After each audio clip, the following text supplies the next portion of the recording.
Welcome to Waters World. I'm Jesse Waters. Happy anniversary, happy anniversary, happy anniversary, happy anniversary. That's right. Congratulations, everybody. This week's the one-year anniversary of the Robert Mueller investigation into Trump and Russia. What have we learned? Witch hunt, witch hunt, witch hunt. That's what it looks like to many Americans so far.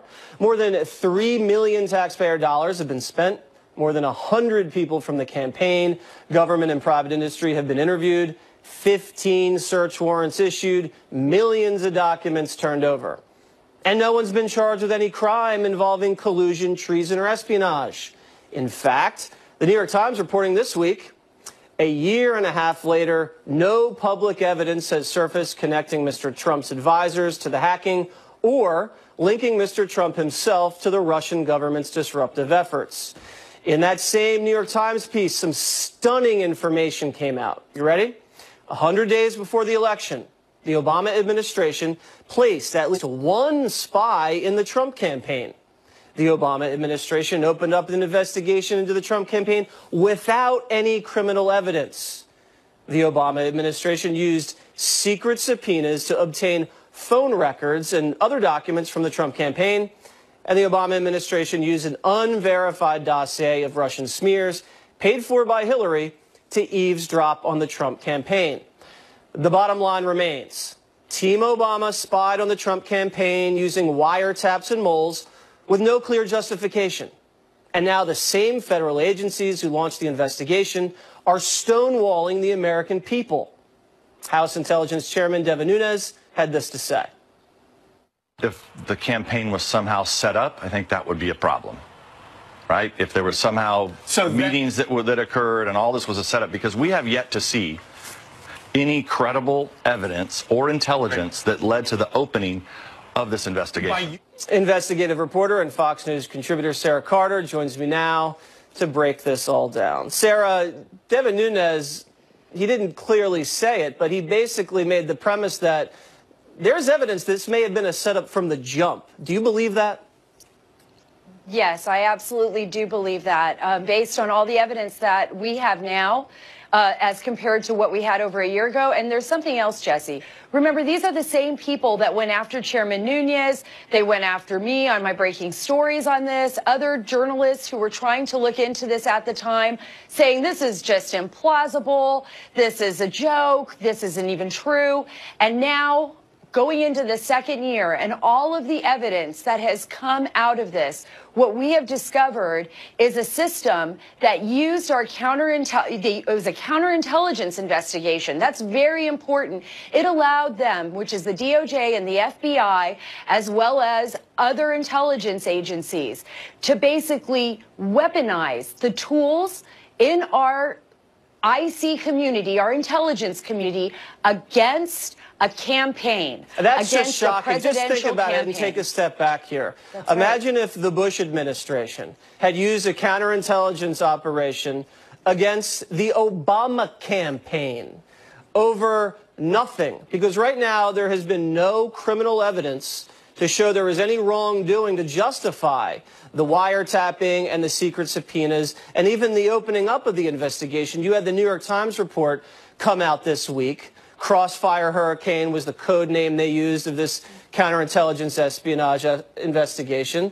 And there was a meeting that Papadopoulos had with someone over in Great Britain. Turns out Papadopoulos, who was like 28 at the time, and Carter Page, we all know Carter Page and who he is, they're invited over to Great Britain to go to all these conferences. They get fed full of rumors about, oh, the Russians may have some of Hillary's emails, and they just pass it along over drinks to an ambassador, and then the FBI sends Peter Strzok over to London, and they cook up the investigation based on gossip. That's exactly it. It appears on its face that they were being lured and being given information for the very purpose of then passing that information on to Ambassador Downer from Australia. And then he turned around and reports it back over to U.S. intelligence because they're very close allies of us.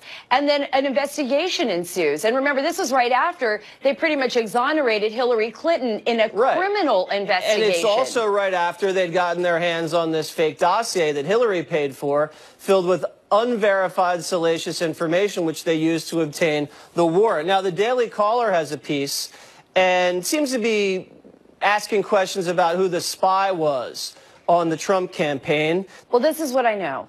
When you're dealing with an informant, particularly somebody that, now this is how they classify him. And remember, this did not come from Chairman Nunes. This came from leaks from the DOJ, from the FBI, or from people within that close circle in England. This is where the New York Times and the Washington Post and others have gotten their information. So based on that information that they themselves leaked, based on this information, we know that there was an informant. Now, the thing is, Jesse, these types of informants don't just work on one case. They must be working on numerous cases for the CIA as well as the FBI, and they usually go by a code name. Those code names are basically the only thing that anybody at the DOJ or the FBI would ever see. They would never know the person's real name. Right. Only the people really close to him. And we're not outing this guy as the spy. That's right. What I'm saying is the Daily Caller pieces together, and Sarah, we're going to continue to monitor this. It's just to put it in perspective again. The Obama administration wiretapped and had informants inside the political opponent's campaign, Donald Trump's campaign. Exactly. And just soak that in, everybody. I want everybody to soak that in, all right? Sarah, got to go. Thank you very much. Thank you. And the president himself weighing in on the anniversary of the Russian probe, tweeting, "Congratulations, America. We are now into the second year of the greatest witch hunt in American history, and there is still no collusion and no obstruction. The only collusion was that done by Democrats who were unable to win an election despite the spending far more money." But my next guest says the Mueller probe should keep going. Former Bush White House ethics lawyer Richard Painter joins me now. So, Richard, you just heard what we talked about at the top. Do you believe that the investigation in the summer of 2016 was a legitimate exercise? Well, absolutely, yes. If there is a foreign power, particularly the Russians, threatening to interfere with an American election, we need to find out what's going on. The Russians have been up to this ever since 1917, when they supported communist movements. But why bring the Trump campaign under? Yeah, but okay. So if I agree, if the Russians are trying to cause trouble in the election, that's fine. Let's investigate it. Why are you investigating Trump campaign officials, American citizens? Well, it appears that some of those officials were meeting with the Russians, including Carter Page. And including the people at the Trump Tower meeting. They weren't talking about babies. I mean, we're not foolish here. Let's take it one at a time. Who did Carter Page meet with? I don't know. You know, Carter Page was meeting with Russian agents. That's what they believed when they asked for the warrants, the FISA warrants, and they went before a judge to get those. We all know about the Trump Tower meeting, where there were Russian agents there as well. Let's take it one at a time. You don't know the names of the Russians that Carter Page was meeting with. I don't. And it's not a crime to meet with anybody from Russia because everybody would be put in prison under the Obama administration if you're meeting with Russians or Hillary's meeting with Russians. Right. The judge gave the warrant because he was given a dossier that made a lot of wild, salacious allegations which were unverified and unsubstantiated. You're not allowed to present unverified and unsubstantiated allegations to a FISA court judge. Now, let's go on to the Trump Tower meeting. No, you're just not saying the truth there because the judge was told the truth. The judge was told the truth. There's no evidence the judge was lying. The judge was deceived. Well, this is why the president wants to watch Fox News all day, because this is just not the truth. Okay, well, you don't know the truth because you haven't been following it as closely as we have here on Fox News. Let's go to the Trump Tower meeting. Tell me what you think about that meeting. Well, there was a Russian agent there. This woman had connections. This so-called lawyer had a lot of connections with the Kremlin, and they were promised the dirt on Hillary. And you have there the top two people from the Trump campaign, the president's son and his son-in-law. Did they deliver dirt? They're meeting with a Russian agent. Did the Russians deliver dirt at Trump Tower, yes or no? I don't know what was said at that meeting. We don't know yet what was said at that meeting. Okay, well, All they we just know is that released the president's 2,000 son pages of lied about it. transcripts. They just released 2,000 pages of transcripts that said that Not there of was the nothing. meeting. They interviewed Those about aren't a dozen transcripts people. of the meeting. They interviewed a dozen people about the meeting.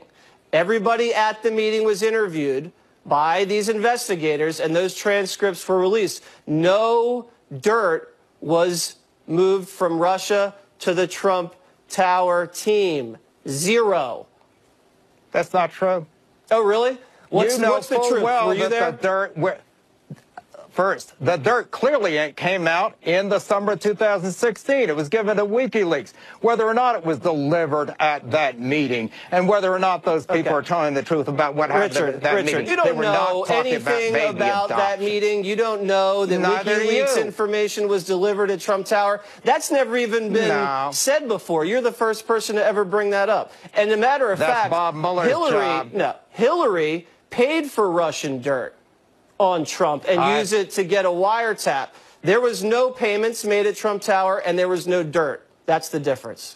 Well, I'll give you the last word, Richard. Facts, but as I said, this is a serious investigation. The president's former campaign manager has been indicted for multiple counts of money laundering. The former national security advisor has pled guilty to crime of lying. This is the former national security advisor, top person in charge of our national security. The people that investigated him ended up telling Comey afterwards that they didn't even believe he was lying. So, well, he was. And you know what? He has pled guilty to lying. Guilty. Never charged with treason or espionage or collusion. All right. Pled guilty to lying. Let that sink in. All right. Multiple indictments, multiple guilty pleas. Having nothing to do with collusion. All right, Richard. Having I appreciate everything you coming to do on. with collusion. All right. Thank you very much. Up next, Ann Coulter. President Trump was at a sanctuary state roundtable this week and spoke to a sheriff about the notorious Latin street gang MS-13. There can be an MS-13 gang member I know about. If they don't reach a certain threshold, I cannot tell ICE about them. We have people coming into the country or trying to come in. We're stopping a lot of them. But we're taking people out of the country. You wouldn't believe how bad these people are. These aren't people. These are animals. And we're taking them out of the country at a level and at a rate that's never happened before. President Trump clearly calling MS-13 members animals, but the mainstream media lied. This is how the AP characterized it. Quote, Trump referred to those crossing U.S. border illegally as animals and called California's sanctuary state laws as deadly. And it wasn't just the AP, it was the New York Times, the New York Daily News, C-SPAN, CNN, ABC, CBS, and NBC News. They all had to make corrections to their fake news. But even after admitting the president was calling MS-13 animals, the left came to the defense of MS-13.